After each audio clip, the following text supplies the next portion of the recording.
Hello guys, இன்றைக்கி நம்ம வந்து டிஎன்பிஎஸ்சி குரூப் 4 தமிழில் வந்து கொஞ்சம் கொஸ்டின்ஸ் தான் பார்க்க போகிறோம். இனி வந்து என் சேனலில் வந்து டிஎன்பிஎஸ்சி அப்டேட்ஸ் எல்லாம் வந்துகிட்டே இருக்கும். டிஎன்பிஎஸ்சிக்கான சிலபஸ் எல்லாம் நான் ஒவ்வொன்றா அப்லோட் பண்ணிகிட்டே இருப்பேன். ஸோ என் சேனலை வந்து நீங்கள் சப்ஸ்கிரைப் பண்ணிக்கோங்க. So you can learn lot of things. அதுக்கப்புறமா நம்ம இப்போ டேரெக்டாக கொஸ்டின்ஸுக்குள்ளாடி போகலாம்.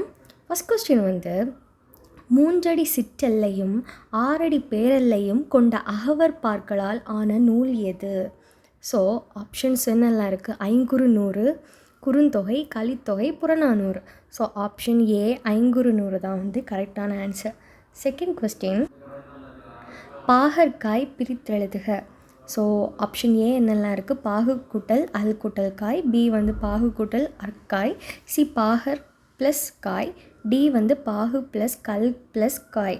இப்போ பாகற்காய் இதை பிரித்தெழுதும் போது எப்படி பிரிக்கணும்னா பாகு கூட்டல் அல் கூட்டல் காய். ஸோ இதுதான் வந்து ஆன்சர். பிரித்தெழுதுகைன்னு பிரிக்கும்போது ஒவ்வொரு வார்த்தைக்குமே என்னது மீனிங் இருக்கணும். பாகு அல் காய். இப்போ பாகு கூட்டல் அற்காய், இந்த அற்காய்க்கு என்ன மீனிங் இருக்குது? மீனிங்கே இல்லை. ஸோ மீனிங் உள்ளது மாதிரி நம்ம பிரித்து எழுதணும். அப்படி நீங்கள் வந்து கண்டுபிடிக்கலாம். நெக்ஸ்ட் கொஸ்டின் வந்து, தாய்மொழியை உயிராக போற்றுமாறு ஆசிரியர் மாணவர்களிடம் கூறினார். பொருத்தமான வாக்கியத்தை தேர்ந்தெடுக்க. ஸோ ஆப்ஷன் ஏ வந்து அயற்கூற்று வாக்கியம், பி வந்து நேர்கூற்று வாக்கியம், கலவை வாக்கியம், எதிர்மறை வாக்கியம். ஸோ இவங்க எப்படி சொல்லியிருக்காங்க? தாய்மொழியை உயிராக போற்றுமாறு ஆசிரியர் மாணவர்களிடம் கூறினார்.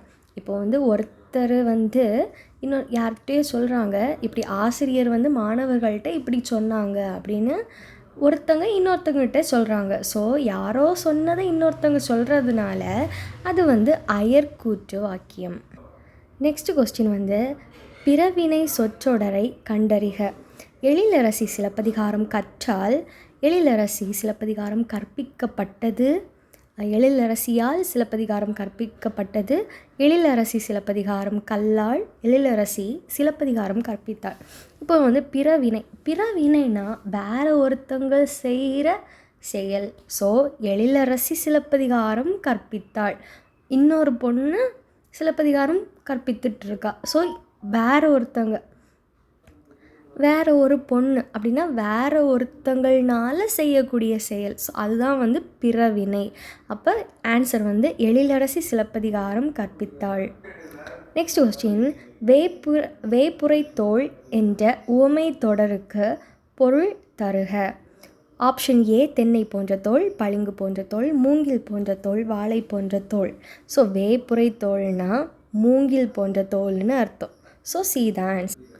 நெக்ஸ்ட் கொஸ்டின் வந்து, முத்தையர்கள் பற்றிய குறிப்புகள் அமைந்துள்ள நூல் யாது? So option A Inna 40, B Naanmanikkadigai, C Naladiyar, D Thirupanchamoolam. So answer வந்து சி நாலடியார். நெக்ஸ்ட் கொஸ்டின், குண்டலகேசியின் கதை தலைவி குண்டலகேசி, அவளின் வேறு பெயர் என்ன? ஓகேவா? இல்லை, option A Kaikeyi, B Pathirai, C Sumithirai, D Madhavi. So answer வந்து பத்தரை, பி. நெக்ஸ்ட் கொஸ்டின், தொல்காப்பியத்தில் நாடக பாங்கிலான உணர்வுகளுக்கு இலக்கண வகுத்த இயல். மரபியல், பொருளியல், மெய்ப்பாட்டியல், களவியல். ஆன்சர் வந்து மெய்ப்பாட்டியல். கீழ்கண்ட கூற்றுகளுள் சரியானவற்றை தேர்வு செய்க. அப்படின்னா கீழே கொடுத்துருக்க என்ன சென்டென்ஸ் எல்லாம் நம்ம ரீட் பண்ணிவிட்டு எதெல்லாம் கரெக்டோ அது மட்டும் தான் நம்ம வந்து செலக்ட் பண்ணணும். ஸோ தாயுமானவர் பிறந்த ஊர் நாகப்பட்டினம் மாவட்டத்தில் உள்ள பழவேற்காடு. ஸோ இது தப்பு தானே? ஏன்னா அவர் பிறந்தது வந்து திருமறைக்காடு. ஸோ இது வந்து தப்பு. நெக்ஸ்ட் கொஸ்டின் வந்து, இவர் காலம் கிபி 18ஆம் நூற்றாண்டு. இது வந்து கரெக்டு. நெக்ஸ்ட் ஆப்ஷன் வந்து, தாயுமானவர் திருப்பாடல் திரட்டு என்பது இவர் எழுதிய நூல். So correct. நெக்ஸ்ட் வந்து, திருச்சியை ஆண்ட விஜய ரகுநாத சேதுபதியிடம் கருவூல அலுவலராக பணியாற்றியவர். ஸோ இது வந்து தப்பு. கருவூல அலுவலராக இல்லை, அவர் வந்து கணக்கராக பணியாற்றினார். ஸோ இது வந்து தப்பு. ஸோ ஆப்ஷன் என்னவாக இருக்கும்? 2, 3 தான் கரெக்டு. ஸோ நம்ம வந்து 2, 3 சரி. நெக்ஸ்ட் கொஸ்டின் வந்து, ஏ என்ற ஓரெழுத்து ஒரு மொழியின் பொருள் என்னென்னா, ஏன்னா அம்புன்னு அர்த்தம். நெக்ஸ்ட் கொஸ்டின் வந்து, படி என்ற வேர்ச்சொல்லில் இருந்து வினை எச்சத்தை உருவாக்குக. வினை எச்சம்னா இ ஈ உ அப்படின்னு எந்தெந்த வார்த்தை முடியுதோ அதுதான் வினை எச்சம். ஸோ படியோட வினை எச்சம் நீங்கள் இப்போ ரீட் பண்ணுங்கள். படித்து, படித்தல், படித்த, பாடுதல். ஸோ இதுதான் படித்தூ, ஊ வச்சு முடியுது. ஸோ ஆப்ஷன் ஏ தான் கரெக்டான ஆன்சர். நெக்ஸ்ட் கொஸ்டின் வந்து பின்வரும் தொடரில் உள்ள நிகழ்கால வினைமுற்றை தேர்வு செய்க. ஸோ பழுத்த பழம், பழுக்கும் பழம், பழுக்கின்றது, பழங்கள் பழுத்தன. ஸோ என்ன கண்டுபிடிக்கணும்? வினைமுற்று கண்டுபிடிக்கணும். வினைமுற்றை தேர்வு செய்க. ஸோ ஆப்ஷன் சி பழுக்கின்றது தான் ஆன்சர். நெக்ஸ்ட் கொஸ்டின் என்னதுன்னா, குன்றேறி யானை போர் கண்டற்றால் தன் கை தொண்டுண்டாக செய்வான் வினை. இவ்வடிகளில் கைத்தொன்று பொருள் யாது? கைத்தொன்றுனா மீனிங் என்ன? கைத்தொன்றுனே இருக்குது. அப்போ கையில் ஏதோ ஒன்று அப்படி தானே? அப்போ இதை ரீட் பண்ணுங்களேன். படைக்கவசம், படைக்கவரிகள், கை பொருள், வலிமையான ஆயுதம். ஸோ இது கைத்தொன்றுன்னு இருக்குது. அப்போ இங்கே நீங்கள் கைப்பொருள் பார்த்தீங்களா? கைப்பொருள், கைத்தொன்று ஏதோ ரிலேஷன் இருக்கிற மாதிரி இருக்கா? இப்படி நீங்கள் கண்டுபிடிக்கலாம் எக்ஸாம்ஸ்க்கு. நெக்ஸ்ட் என்ன கொஸ்டின்னா, செல்வ செவிலி இலக்கண குறிப்பு.